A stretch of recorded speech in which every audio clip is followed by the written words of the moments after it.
I never knew what a real family was supposed to be like until I was 7 years old. My name's Rebecca, but everyone calls me Becky. I grew up thinking that all families were like mine, cold, distant, and devoid of affection. My dad, a successful dentist with his own practice, and my mom, who worked as his nurse, provided for me materially, but that was about it. From as far back as I can remember, hugs and kisses were foreign concepts in our house. My parents never showed any warmth towards me, and I just assumed that's how things were supposed to be. We lived in a nice house, had good food on the table, and I always had clean clothes to wear. But something was missing, and I couldn't put my finger on it. Our family didn't socialize much. We rarely had visitors, and I never went to other kids' houses. It was just us, in our own little bubble. Looking back, I realize how isolated we were, but at the time, it seemed normal. Everything changed when I made friends with a girl in my class, Sarah. One day, she invited me over to her house after school.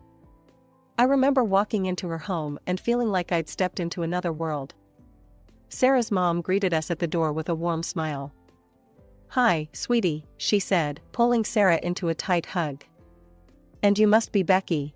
It's so nice to meet you." Before I knew what was happening, she had wrapped her arms around me too. I froze, not knowing how to react. The hug was nice. Warm.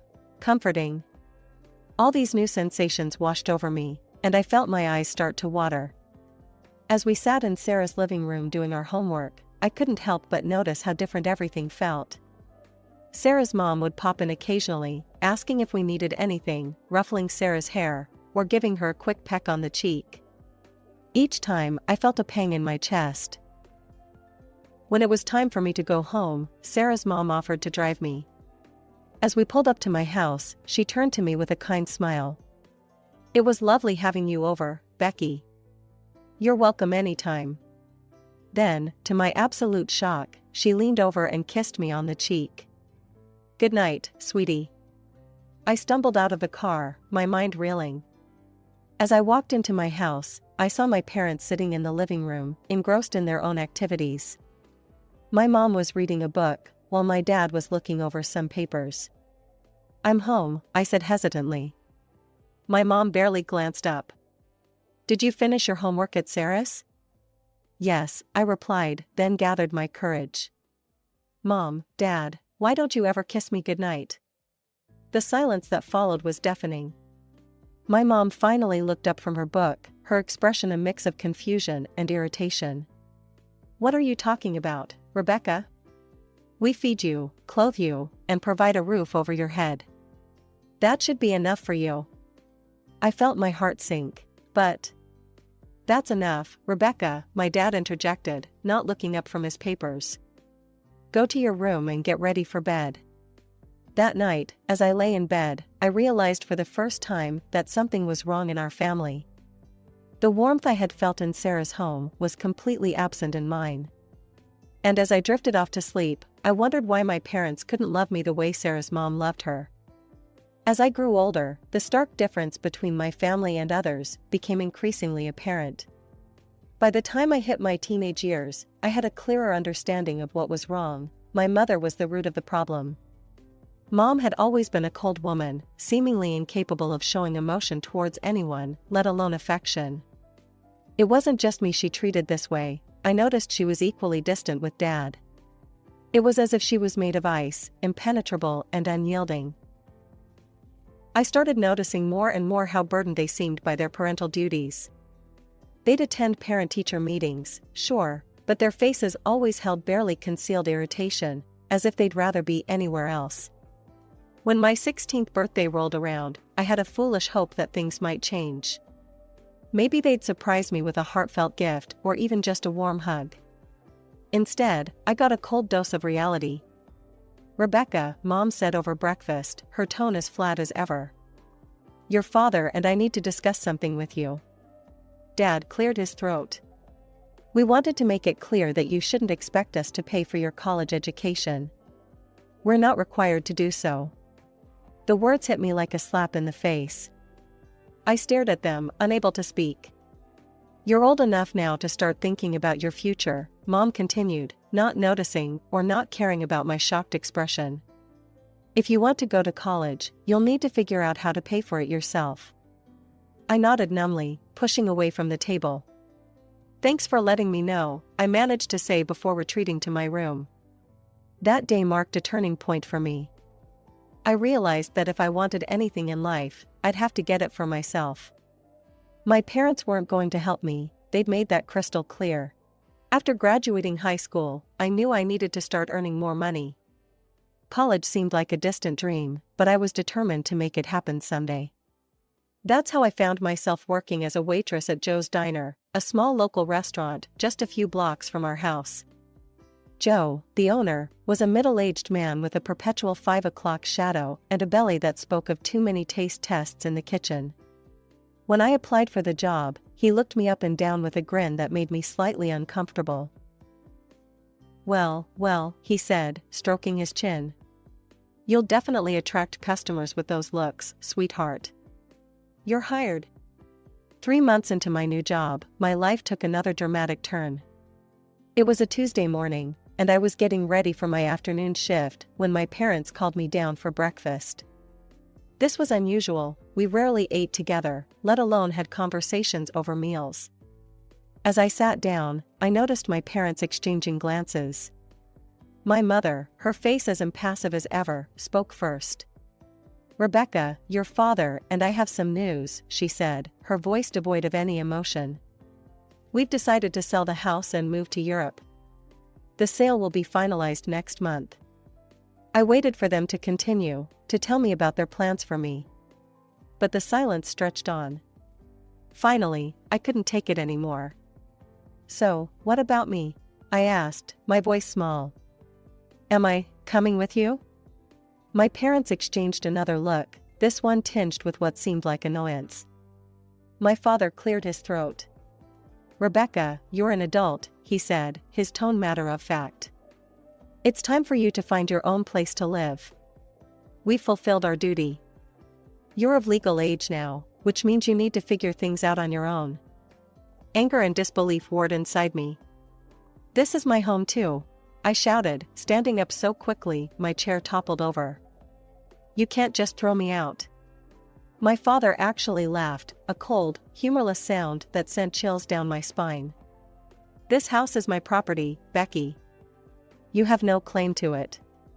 Tears stung my eyes as the full weight of their callousness hit me. Without another word, I ran upstairs and started throwing my belongings into a suitcase. As I was about to leave, my parents stopped me at the door.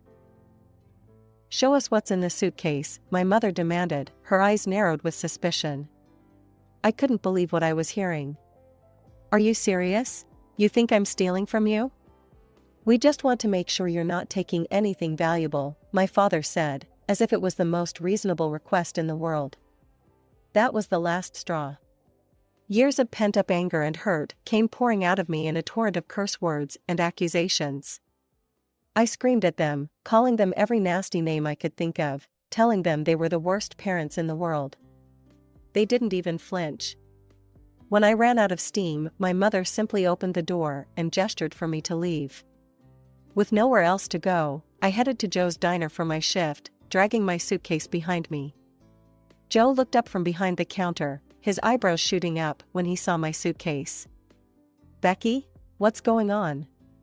I tried to keep it together, I really did.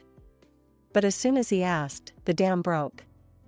Tears started streaming down my face as I told him everything, how my parents were selling the house, moving to Europe, and had kicked me out without a care in the world. Joe listened, his face growing more concerned with each word. When I finished, he reached out and took my hand. Oh, sweetheart, that's terrible. Listen, I might be able to help you out. For a moment, hope fluttered in my chest. But then I saw the look in his eyes, and my stomach dropped. You could stay at my place, he continued, his thumb rubbing circles on the back of my hand. But you'd need to show me how grateful you are. I yanked my hand away, disgust replacing my sadness. Are you kidding me? Joe's face hardened. Fine, have it your way. But if you're not gonna take my offer, you can consider yourself fired. I don't need your drama in my diner. I rented a room at a cheap hostel for the night. As I sat on the lumpy bed, I pulled out my phone and opened my parents' social media pages. I'd never paid much attention to them before, but now I scrolled through their friends lists desperately, looking for any relatives who might be willing to help me. One by one, I reached out to them, explaining my situation. And one by one, they turned me down. Some were polite about it, others less so, but the result was the same: no one wanted to take me in. Just when I was about to give up hope, I got a message from someone I'd never met, my mother's aunt, Evelyn. She lived in another state but said she'd be willing to let me stay with her for a while. With no other options, I used the last of my money to buy a bus ticket to Aunt Evelyn's town. When I finally arrived, Aunt Evelyn was waiting for me at the bus station. She looked a lot like my mother, the same sharp features and steely eyes. "Rebecca," she said, nodding at me. "Welcome." As we drove to her house, Aunt Evelyn laid out the ground rules. "You can stay in the spare room. I expect you to keep it clean and help out around the house. And you'll need to find a job, I'm not running a charity here." The next few weeks fell into a routine. I found a job at a local cafe, worked long hours, and spent my free time cleaning Aunt Evelyn's house and cooking meals. She was always polite but distant, watching me with a wariness I couldn't understand. One evening, as I was dusting the living room, my eyes fell on a framed photograph I hadn't noticed before. It showed a young man with a bright smile, his arm around a younger version of Aunt Evelyn. "Aunt Evelyn?" I called out. "Who's this in the photo?" I heard a sharp intake of breath behind me.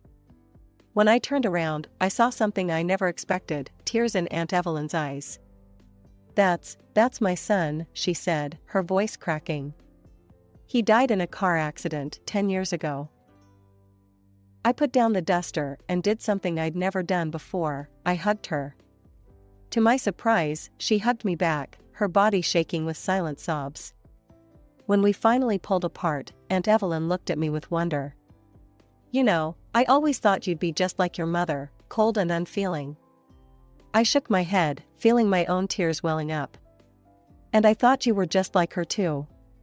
I guess we were both wrong. As the days passed, Aunt Evelyn and I grew closer. The warmth I'd always craved from my parents, I found in her. We'd spend evenings talking, sharing stories, and slowly healing the wounds of our pasts. For the first time in my life, I felt truly loved and accepted. One evening, about 2 months after I'd arrived, Aunt Evelyn sat me down with a serious look on her face. My heart skipped a beat, fearing the worst. Was she going to ask me to leave? "Rebecca," she began, her voice soft but firm. "I want to talk to you about something important. When my son died, I set aside money for his college education. It's been sitting in an account for years now, and, well, I've been thinking." She reached out and took my hand, squeezing it gently. "I want you to have it, for your education." I stared at her, unable to comprehend what I was hearing. "What? But that's your son's money. I can't." "You can, and you will," Aunt Evelyn said firmly. "My boy would have wanted it to be used for something good. And you, Rebecca, you deserve a chance at a better life." Without hesitation, I threw my arms around her, sobbing into her shoulder. "Thank you," I whispered. "Thank you so much." And just like that, my life changed again. I enrolled in the local college as a business major, determined to make Aunt Evelyn proud. We settled into a new routine: I'd go to classes during the day, work part-time at the cafe in the evenings, and spend my nights studying at the kitchen table while Aunt Evelyn knitted in her favorite armchair. For 2 years, life was good. Better than good, actually. It was everything I'd ever dreamed of.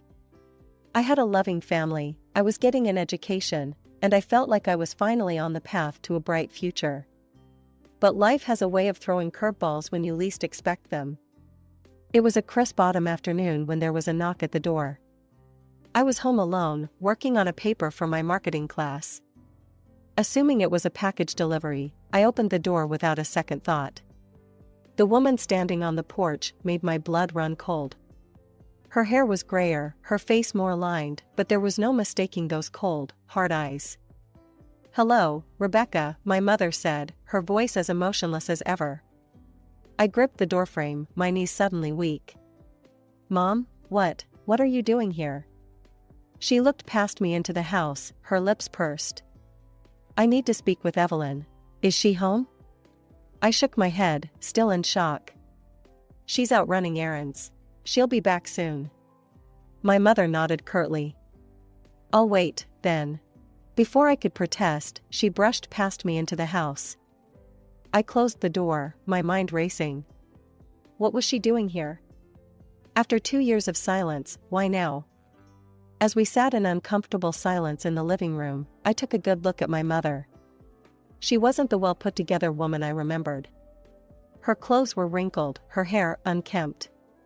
There was a desperation in her eyes that I'd never seen before.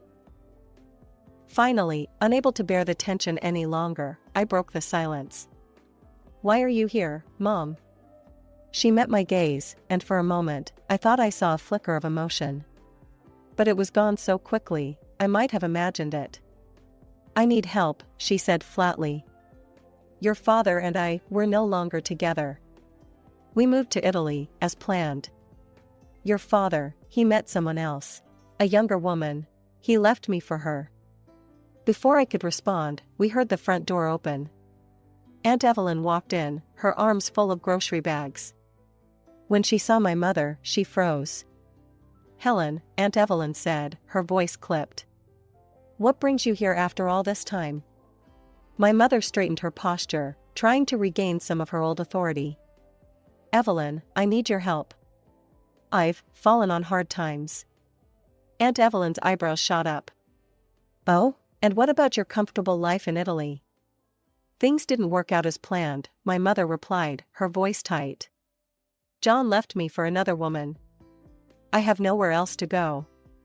You're my only option, Evelyn." Aunt Evelyn let out a harsh laugh. "Oh, that's rich coming from you, Helen. Do you remember when I needed your help? When I lost my son and couldn't even afford a proper funeral? Where were you then?" I saw my mother flinch, but she quickly regained her composure. "That was different." Different? Aunt Evelyn interrupted, her voice rising. "How was it different?" "Because it wasn't you who needed help." The tension in the room was unbearable.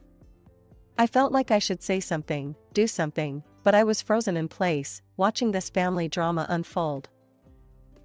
My mother's eyes suddenly locked onto me. "Rebecca," she said, her voice taking on an edge of desperation. "You owe me, I'm your mother." I felt a surge of anger rise within me. "I owe you? You kicked me out without a second thought. You told me I was on my own. And now you have the nerve to say I owe you?" "I raised you," my mother began, but I cut her off. "You provided the bare minimum," I spat out. "Food, clothes, a roof over my head. But you never gave me what I really needed: love, support, affection. You were cold and distant my entire life, and when I needed you most, you threw me out like I was nothing." My mother's face paled. Tears were streaming down my face now, but I didn't care. "And now you come here, expecting help? Expecting me to forget everything you've done, or rather, everything you didn't do? Well, guess what, Mom? I'm doing just fine without you. I found someone who actually cares about me, who supports me, who loves me. I don't need you anymore." The room fell silent after my outburst. Aunt Evelyn stepped forward, placing a comforting hand on my shoulder. "I think it's time for you to leave, Helen," she said firmly. My mother looked between us, realization dawning on her face. Without another word, she stood up and walked to the door. As the door closed behind her, I felt a weight lift off my shoulders. I turned to Aunt Evelyn, who pulled me into a tight hug. "I'm so proud of you, sweetheart," she murmured, stroking my hair. "You stood up for yourself. You're stronger than you know." As I cried into her shoulder, I felt a mix of emotions: relief, sadness, anger, and strangely, a sense of freedom. For the first time in my life, I had confronted my mother and spoken my truth. It hurt, but it also felt like the beginning of healing. About a week after the incident, I was walking across campus when I overheard a group of my classmates whispering and glancing in my direction. As I got closer, I caught snippets of their conversation. "That's her, the one whose mother. Can you believe she'd abandon her own mom?" My stomach dropped. How did they know about what happened?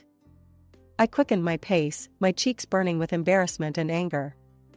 It didn't take long to figure out what was going on.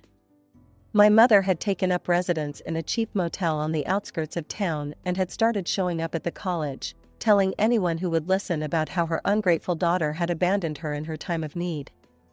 For days, she sat on a bench near the main entrance, accosting students and staff alike with her tale of woe. My classmates began to whisper behind my back, some giving me looks of pity, others of judgment. I tried to ignore it, to focus on my studies, but it was hard. One afternoon, after a particularly grueling class where I could feel everyone's eyes on me, I broke down and told Aunt Evelyn everything. The next day, with Aunt Evelyn by my side for moral support, I approached a group of my classmates who were huddled near the campus coffee shop. I took a deep breath and spoke up. "Hey, guys. I need to talk to you about something. About my mother." They turned to look at me, their expressions a mix of curiosity and wariness. And so, I began to talk. I told them everything, about my childhood in a cold, loveless home, about being kicked out the moment I turned 18, about struggling to survive on my own until Aunt Evelyn took me in. As I spoke, I saw their expressions change from skepticism to shock, and finally, to understanding. By the time I finished, there were tears in more than a few eyes. One of my classmates, Sarah, stepped forward and hugged me. "Becky, I'm so sorry. We had no idea. Your mom, she made it sound so different." Word spread quickly after that. My classmates, now armed with the truth, became my fiercest defenders. When my mother tried to approach them with her tales of abandonment, they shut her down. The college security, alerted to the situation, began escorting her off campus whenever she showed up. A week later, I heard through the grapevine that my mother had given up and left town. She had returned to our hometown, taking a job as a nurse at the local clinic and renting a small apartment. I felt relieved and calm. Life had settled into a comfortable rhythm. After the tumultuous events with my mother, I found my footing again and threw myself back into my studies with renewed determination. My grades improved, and I was on track to graduate with honors. One ordinary afternoon, as I was reviewing notes for an upcoming exam, my phone buzzed with a notification.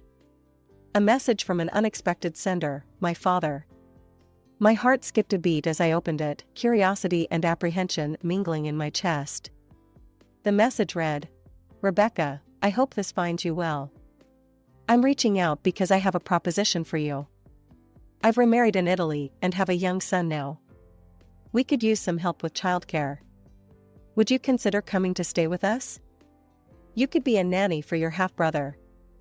I know you probably don't have many prospects there, so this could be a great opportunity for you." I stared at the screen, a mixture of disbelief and amusement washing over me. After years of silence, this was what he had to offer. A job as an unpaid nanny for a half-brother I'd never met? The audacity was almost comical. Without hesitation, I typed a single word in response, "No." Seconds later, my phone buzzed again. My father, clearly taken aback by my curt reply, began asking questions. Where was I living? How was I supporting myself? What was I doing with my life? A mischievous smile played on my lips as I scrolled through my photo gallery. I selected a picture of myself on campus, beaming in front of the business school building, and another of me laughing in Aunt Evelyn's cozy kitchen. I sent these images without comment. The response was immediate. Message after message flooded in, each more frantic than the last. How had I managed to go to college? Where was I getting the money? Whose house do I live in? I took a deep breath, savoring the moment. Then I typed out one final message, "That's none of your business." With a sense of finality, I blocked his number. Months passed, and before I knew it, graduation day arrived. As I stood in line, waiting to receive my diploma, my eyes scanned the audience.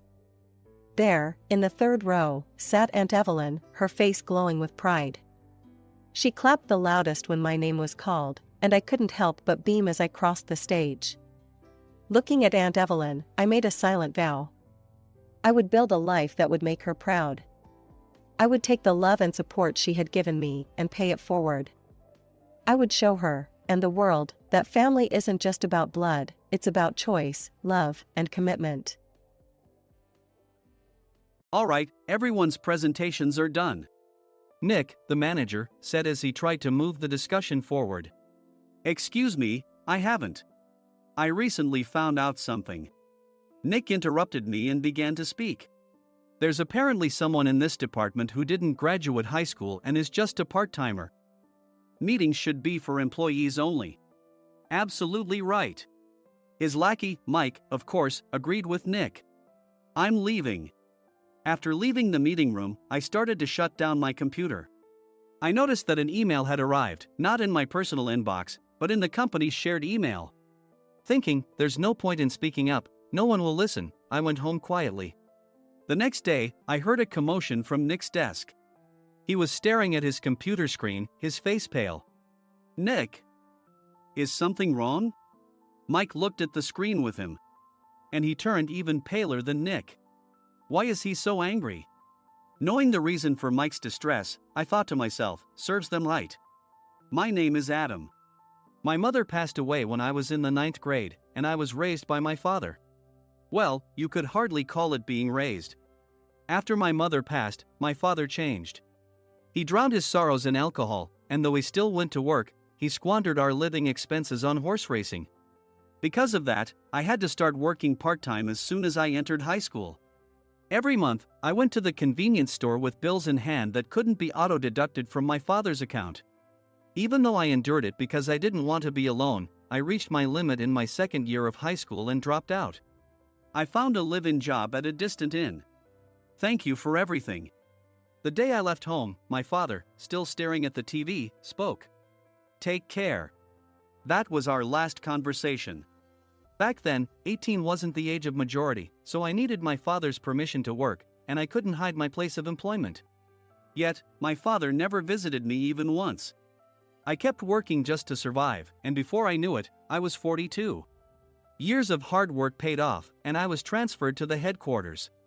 I was thrilled to be recognized by the company, as I thought I'd be working in the field until retirement due to my lack of formal education. Listen up. Our work can change the future of our employees. Don't drag us down. On my first day after the transfer, Nick, dressed in an expensive suit, spoke sternly.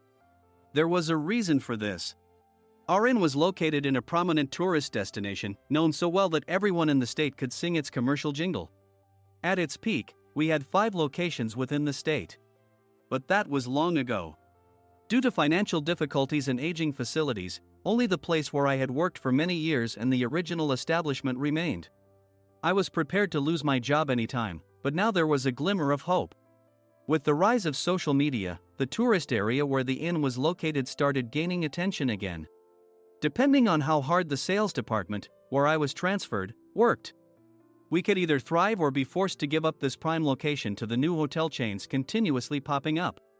For Nick, who had switched careers from another industry to strengthen our sales, this was a battle he couldn't afford to lose. I understood why he had to be strict. I will do my best. Nick sneered at my enthusiastic declaration. Did you not hear what I said? I'm sorry. I thought I was listening carefully. Out of habit from years of customer service, I apologized reflexively, though I had no idea what had offended him. Someone was watching me with a smirk. In this department, there are those who are expected to excel and those who have been shoved here because they have nowhere else to go. You are the latter. It was Mike, the section chief.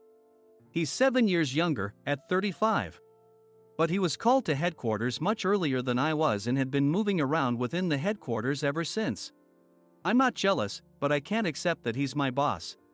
Graduating from a prestigious university, he has an unusually high pride and caused many problems as a newbie, making things very difficult for me when I was the front desk leader. When I found out Mike was transferred to the sales department a month before me, I was disheartened. Mike is right.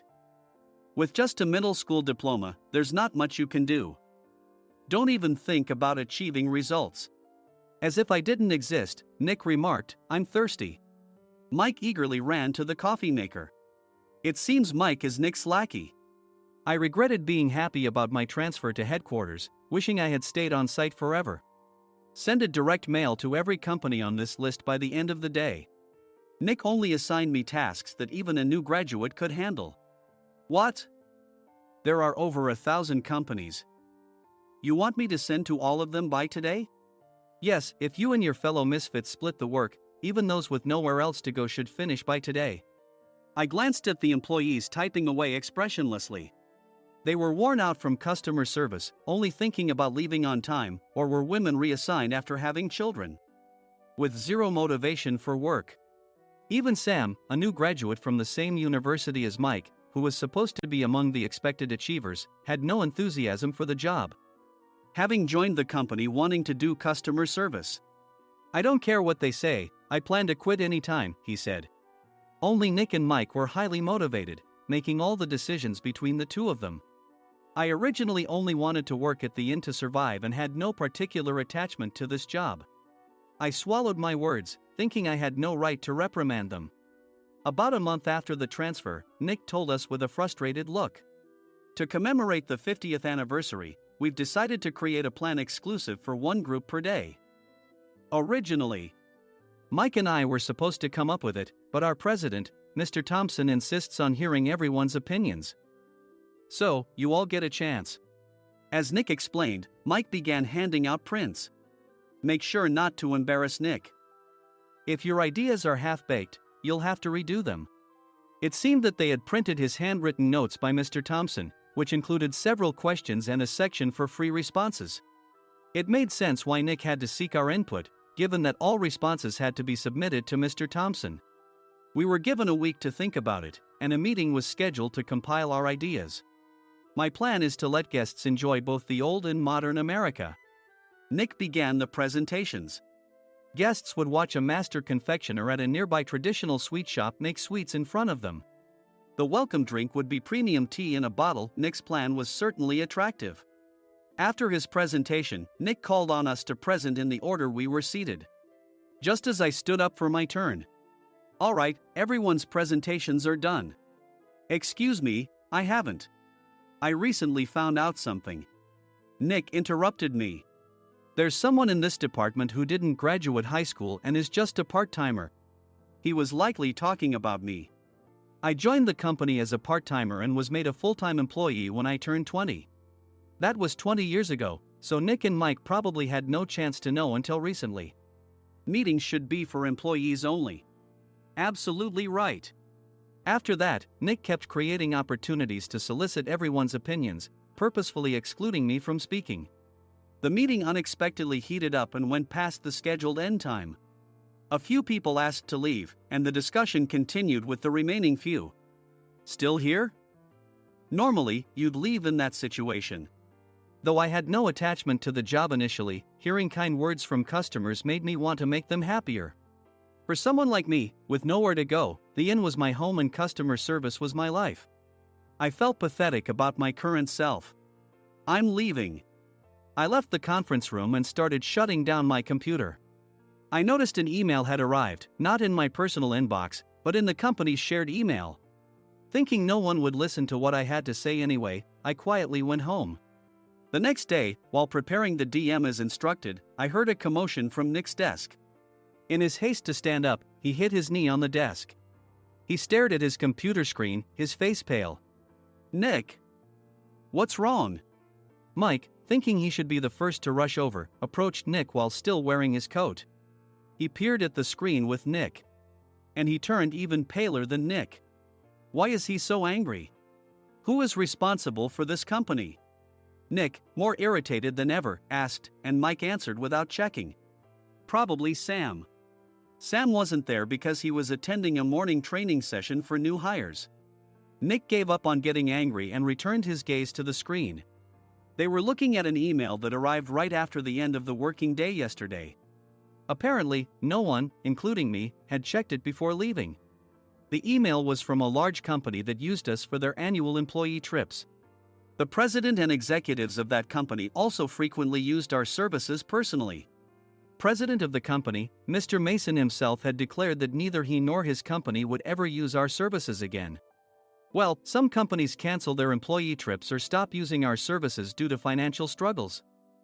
Let's just move on. Mike kept wiping the sweat from his forehead with a handkerchief. Knowing why Mike was so agitated, I quietly watched their interaction. Do you know how much revenue we get from that company? We can find other guests to fill the rooms, but we'll lose the banquet costs, gift shop revenue, rental car fees, and more. Moreover, the gifts were supposed to be prepared by the traditional confectionery shop involved in Nick's proposed plan. If it's known that we incurred such a huge loss at this critical time, Nick's position in the company would be jeopardized. Nick took a deep breath, seemingly trying to calm himself. All right, Mike. Go to New York right now and apologize to Mr. Mason. What? You're coming with me, right? I have urgent work to do. I trust you, which is why I'm entrusting this to you. Please. Mike, believing Nick's sincerity, agreed with a determined look on his face, saying, yes. That's Nick for you. Even if Mike went to apologize, Nick would shift all the blame onto him if the client didn't change their mind. Well, it was Mike's fault to begin with, so it served him right. About 3 hours later, Sam answered a call from somewhere and repeatedly apologized, saying, I'm very sorry. Everyone watched to see what was happening. After ending the call, he informed Nick with a weary tone. When Mike arrived at the client's company, he only made things worse, further infuriating Mr. Mason. He was demanding, get his boss here immediately. It was no wonder Sam was exhausted, dealing with such a call right after returning from training. What is that idiot doing? All right, Adam, you're coming with me. If sacrificing Mike didn't work, then I must be next. Normally, I'd want to refuse at all costs, but I saw an opportunity in this situation. If I can be of assistance, I'd be happy to join you. I obediently followed Nick, and we flew to New York. When we introduced ourselves at the reception, it became clear how serious the situation was, as the receptionist personally escorted us to the president's office. Angry voices leaked through the door, making both Nick and me uneasy. Excuse me. I'm Nick, the supervisor. I understand my subordinate has caused you trouble, and I deeply apologize. Nick, with his experience in the corporate world, knew enough to offer an apology before excuses. However, his customer service skills left much to be desired. I sighed as I saw Mike trembling like a small dog in the corner of the room. What kind of training are you giving your subordinates? Mr. Mason glared at Nick with a red face. The intensity of his gaze made even Nick take a step back. Regrettably, I joined this company only 2 years ago and was unaware of Mike's issues. I should have identified his shortcomings sooner. Indeed. I should have realized sooner. No sensible person would come to apologize and then give a lengthy presentation on the drawbacks of not using their in. Nick froze, his mouth slightly open. Suspecting the worst, I picked up the documents that had fallen to the floor. It seemed Mike hastily prepared these documents on the plane, listing the disadvantages. Disadvantage 1: if you change the venue for the company trip, employees might suspect it's for cost-cutting reasons, leading to a negative impression. Reading it aloud half-jokingly, Nick snatched the papers from my hand and checked the contents with a furious expression. Among the stack of documents was a receipt from a nearby convenience store's copy machine. I felt a pang of dread, hoping he hadn't shown the receipt as well. What do you think he said when I asked what kind of nerve he had to do this? I'm very sorry. Faced with the dire situation, Nick must have thought there was nothing left to do but apologize. In a voice smaller than I'd ever heard from him, he uttered words of apology. He said, I'm a Harvard graduate. I don't believe I said anything wrong. Mike, what have you done? Forgetting his plan to pin the blame on Mike, Nick yelled loudly, even in front of Mr. Mason. I didn't do anything wrong. You're still saying that? Look at him. Mike pointed at me with a shaking hand. I was assigned to headquarters in my 20s and now I'm a section chief. This guy only made it to headquarters at 42. Everything I've done proves I was right. So why are we losing the contract? Having said his piece, Mike collapsed to the floor. Of course. You were sent there because you had nowhere else to go. Mike never expected to hear such words from someone he looked down upon. He lunged at me, and Nick hurriedly stepped in to stop him. Mr. Thompson told me Mike is a quick thinker, and to take good care of him. There's no way he was pushed aside. Don't make things worse here. He didn't say quick thinker, he said only quick-witted, didn't he? I don't remember that part. I recalled the many troubles Mike caused when he was a newbie. When Mike was on the front line, his pride was so high that he never apologized to customers. Customer service, especially in our job, doesn't work alone. It brings both good and bad situations. If the front staff or housekeepers made mistakes, or the cleaning company didn't properly clean a room, one had to apologize to the customers regardless of personal fault. Mike, in such situations, would never apologize, insisting he wasn't at fault. This often angered customers, and as the front desk leader, I frequently had to apologize on his behalf. He caused complaints and disrupted operations, which is why he was quickly moved to headquarters. In departments where he didn't interact directly with customers, his quick thinking was beneficial and things went well. But it seemed his flaws were starting to show. Corporate reservations are supposed to be entered into the system by the sales representative. But a quick check yesterday revealed that more than 10 items were missing from the client's reservation. The handover document clearly stated what needed to be prepared. Why didn't you enter it into the system? Why do we have to give them special treatment? Filling rooms near the banquet hall, setting up all the food in advance. Specifying the brand of wine, they're too demanding. No wonder he always angered customers, I thought, feeling a headache coming on. Grouping them in rooms near the banquet hall is for our benefit too. It makes it easier for the staff to set up beds and serve breakfast since everyone's schedule is synchronized. As for the other requests, Mr. Mason suggested them to lighten our load. I didn't know that. Nick finally seemed to realize that Mike was the one who had angered the client. What did you say to them? I just told them we wouldn't give them special treatment anymore. We shouldn't waste effort on things that don't bring in money. I was utterly exasperated at his lack of understanding of customer service. Of course, we shouldn't comply with unreasonable demands. But carrying over successful practices from past stays makes customers feel remembered and enhances their experience. Good memories encourage repeat visits. That's part of our job. I looked down at Mike, who was sitting on the floor. In our job, nothing is a waste. Mr. Thompson likely moved you to the sales department, hoping you'd finally understand this. How do you think he feels now that you failed to meet his expectations? Mike, tears in his eyes, fled the president's office. I was amazed he still hadn't apologized. You have it tough, Adam. It's okay, we're all employees of the same company. I deeply apologize for this disrespectful incident. Especially after all the care you've shown us. If it weren't for you, Adam, I really would have stopped staying here. When I heard you were moving to the sales department, I was willing to reconsider if you handled it. Seeing us talk so amicably, Nick's face contorted. Do you two know each other? Adam's service is excellent. I always requested him specifically. Normally, we don't accept specific staff requests, but we made an exception for Mr. Mason, adjusting my shifts accordingly. He had personally stayed at our hotel just before my transfer, and during casual conversation, I mentioned, I'm moving to the sales department soon. If I hadn't told him then, things could have been much worse. Please continue to take care of us. I look forward to it. On the return flight, Nick awkwardly offered me a can of beer. It's still working hours. Of course, I had no intention of forgiving him for a single beer. Nick might try to pin everything on Mike and avoid any consequences. While pondering this, a startling fact came to light. Nick, the tea bottles for the plan have arrived. I handed Nick a bottle labeled with our inn's name. They look good. What are you talking about? These are plastic bottles. I had assumed we would use the trendy, high-end bottling tea. But what arrived were ordinary plastic bottles of tea with customized labels. The only unique aspect was the label, which had the inn's name, making it look customized. Upon further investigation, I discovered that a substantial amount of money was set to be paid to the tea company. It was priced like bottling tea. Does this plastic bottle really cost $100 each? The tea inside is specially blended for us.